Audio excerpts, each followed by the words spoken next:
বিখ্যাত সাহিত্যিক সঞ্জীব চট্টোপাধ্যায়ের মামা সমগ্র থেকে একটি বিখ্যাত গল্পের দ্বিতীয় অংশ পাঠ করে শোনাচ্ছি। গল্প আবিষ্কার শুরু হচ্ছে। মেজ মামা অধ্যাপকের মতোই কথা। কয়েকদিন আগে বিলেত ঘুরে এসেছেন। সেখানে নাকি হর্ন থাকলেও গাড়ি হর্ন দেয় না। মানুষ কানে হেডফোন লাগিয়ে গান শোনে। কেউ চিৎকার করে কাউকে ডাকেও না। মেজমামা এমনি একটু অহংকারী। সেই অহংকার আরো কয়েক ডিগ্রি চড়েছে। মেজমামার ক্যাটক্যাট কথায় বড় মামার উপর আমার ভালোবাসা আরো বেড়ে যায়। সহজ সরল আত্মভোলা সমবয়সী এক বন্ধুর মতো। চেম্বার থেকে ফিরে গরুদের খেতে দিয়ে বসে আছে বিষণ্ণভাবে। বড় মামা অনেকক্ষণ পরে বললেন, কিরে, আমার সঙ্গে ঝগড়া, কথা বলবি না? আপনার সঙ্গে কথা না বলে থাকা যায়? You are my friend, best friend. বড় মামার চোখে জল এসে গেল এই সামান্য কথায়। বললেন, তাহলে বস আমার পাশে। এত কি ভাবছেন তখন থেকে? জানিস তো, আমার মাথাটা হলো উচ্চ ভাবনার বাসা। মন সব সময় গবেষণার দিকে ছুটছে। বিরাট কোনো আবিষ্কার, যে আবিষ্কারে জগৎ স্তম্ভিত হয়ে যায়। সৃষ্টি থমকে গেল, স্বয়ং বিধাতাও নড়ে চড়ে বসলো।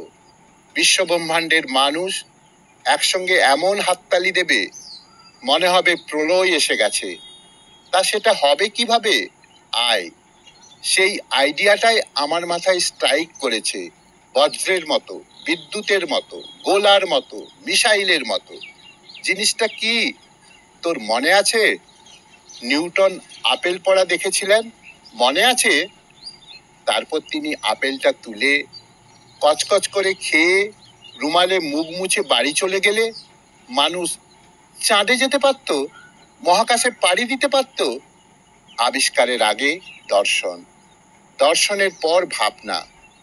আমি এখন সেই ভাবনার স্টেজেই আছি। আপনি আবার কি পড়তে দেখলেন?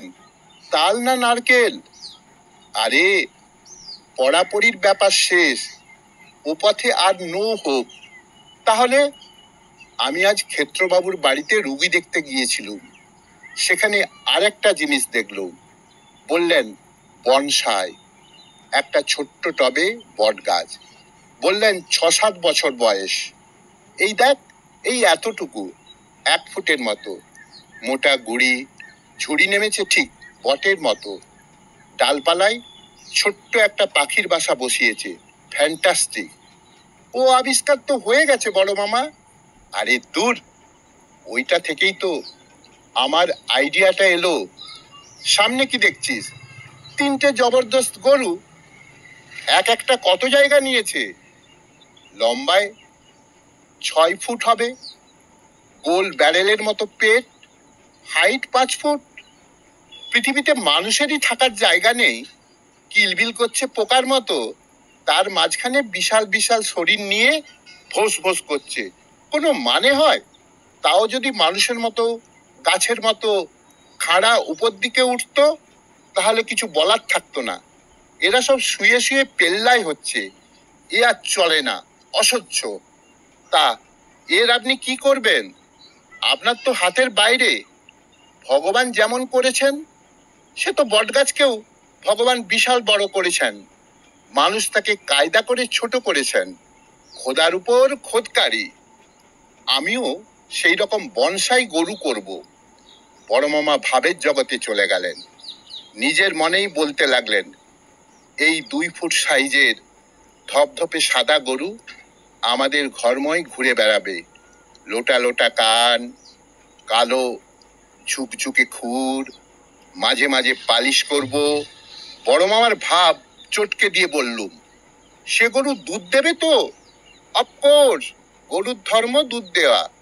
দুধ দেবে, বালতি বালতি দেবে না, তবে এমন কায়দা করে দেবো, কল ঘোরালেই জলের মতো, গেলাস ধরলেই দুধ। আর পরিমাণে কম বলে আরো ঘন, একেবারে ক্ষীরের মতো, আর তেমনি মিষ্টি। এই গরুর জন্য গোয়ালের প্রয়োজন হবে না। আমরা আমাদের বিছানায় নিয়েও শুতে পারবো। সে এক বিপ্লব, বুঝলি না? সে এক রিভলিউশন। হবে না বড় মামা, এ হতে পারে না, অসম্ভব। আরে দাঁড়া দাঁড়া, তোর গলায় সন্দেহবাদী সুর। মেজোটার সঙ্গে বুঝি খুব মিশছিস? ও তোর ফিউচার ক্র্যাক করে দেবে।